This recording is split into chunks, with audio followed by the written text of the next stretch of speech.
Assalamualaikum warahmatullahi wabarakatuh. Bismillahirrahmanirrahim. Alhamdulillahirabbil alamin. Allahumma shalli ala sayyidina Muhammad wa ala alihi wa ashabihi ajmain.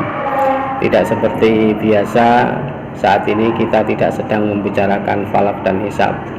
Saat ini kita masih berada di bulan Muharram 1444 Hijriah. Artinya belum begitu jauh dari suasana pergantian tahun yang dahulunya didasarkan perhitungannya sejak tahun terjadinya Hijratul Rasul Sallallahu Alaihi Wasallam. Bertepatan saat ini juga bulan Agustus menjelang tanggal 17. 77 tahun yang lalu kemerdekaan Indonesia diproklamirkan. Maka saat ini kita akan membicarakan, mengobrolkan sekitar kedua hal tersebut. Yuk kita ikuti.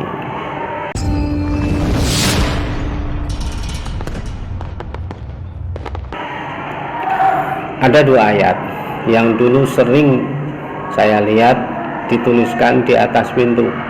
Saya melihatnya di atas pintu kediaman beberapa ulama. Ayat yang pertama, udkhuluha bisalamin aminin. Ini Al-Hijr ayat 46. Kemudian yang kedua, innalladzi farada 'alaikal qur'ana laradduka ila ma'ad. Ini ayat, potongan ayat Al-Qasas 85. Ayat yang pertama tadi itu dituliskan di atas pintu sisi luar, sehingga kalau kita hendak masuk kita bisa melihat dan membacanya.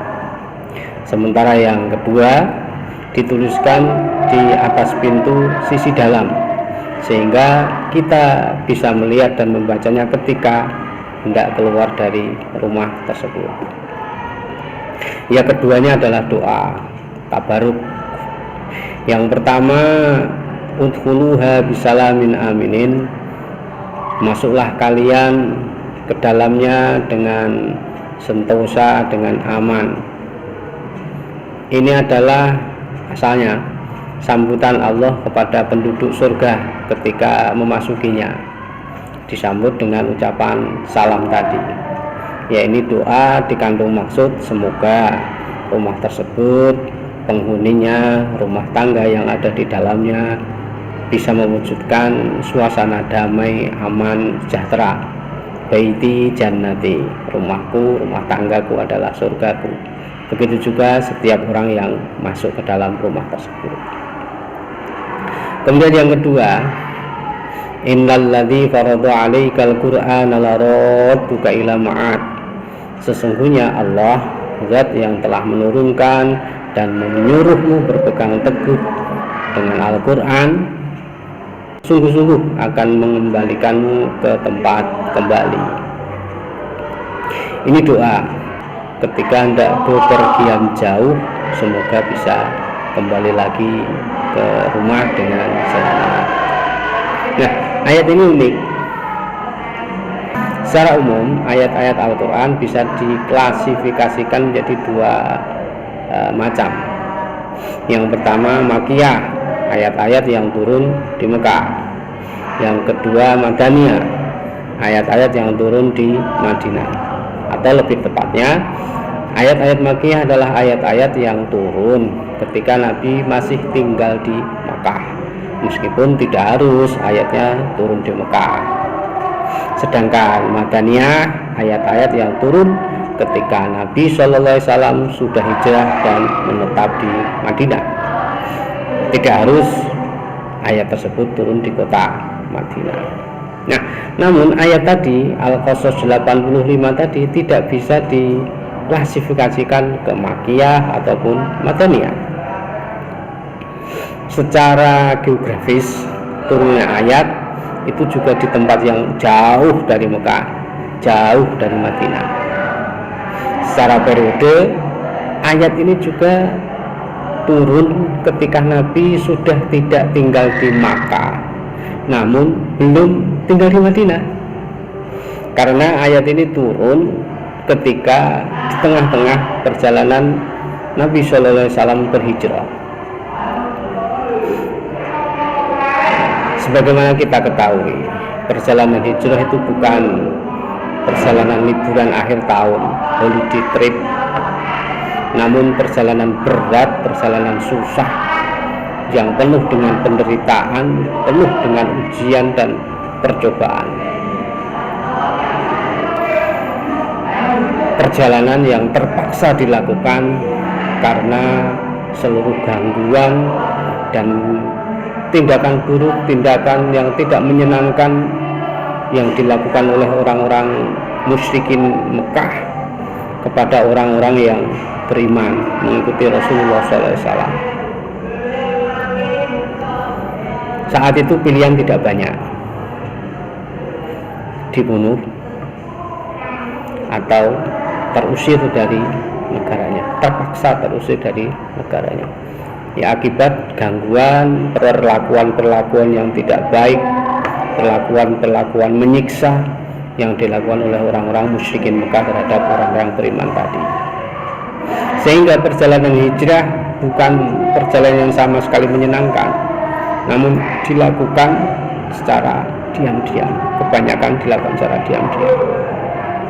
Bertahan di Mekah, disiksa dengan segala macam akibatnya, akhirnya juga terbunuh mati. Kemudian melakukan hijrah sampai ketahuan, dikejar, dan bisa saja juga dibunuh. Tidak ada pilihan. Begitu juga Nabi SAW terpaksa melakukan hijrah secara diam-diam, tidak melewati jalan-jalan, rute-rute, jalur-jalur yang biasa dilalui manusia, namun harus melewati rute-rute yang sama sekali tidak pernah dilewati.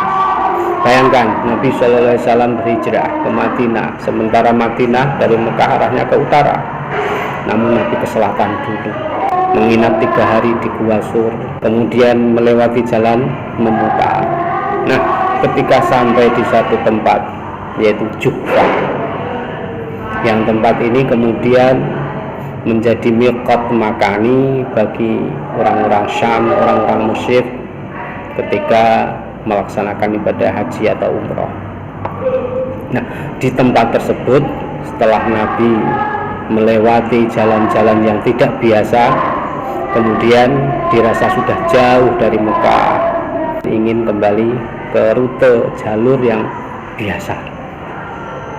Nah, disitulah kemudian ketika Nabi sampai di jalur yang biasa ini, Nabi berhenti sebentar, menengok ke arah Makkah, kemudian tertegun sejenak,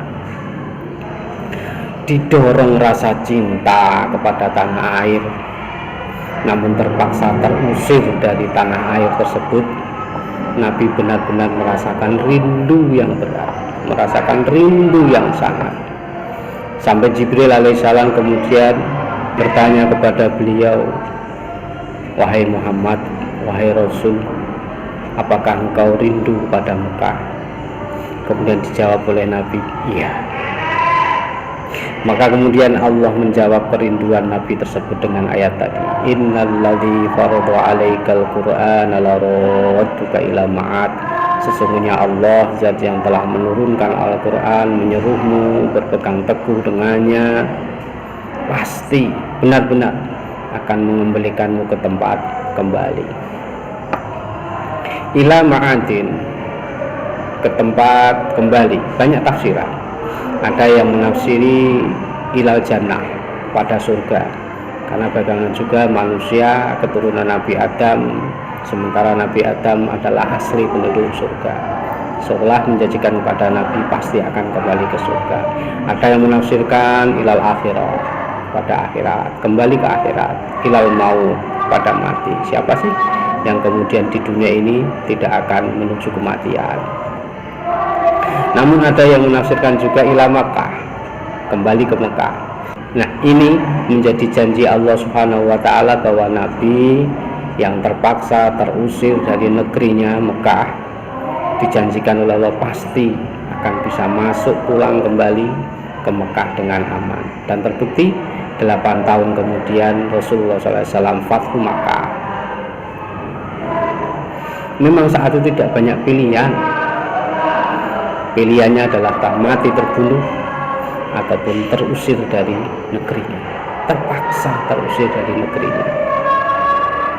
Maka kemudian dalam ayat yang lain, Al-Baqarah 191, ada potongan ayat, wal fitnatu asyaddu minal qatl, bahwa fitnah adalah lebih kejam daripada pembunuhan.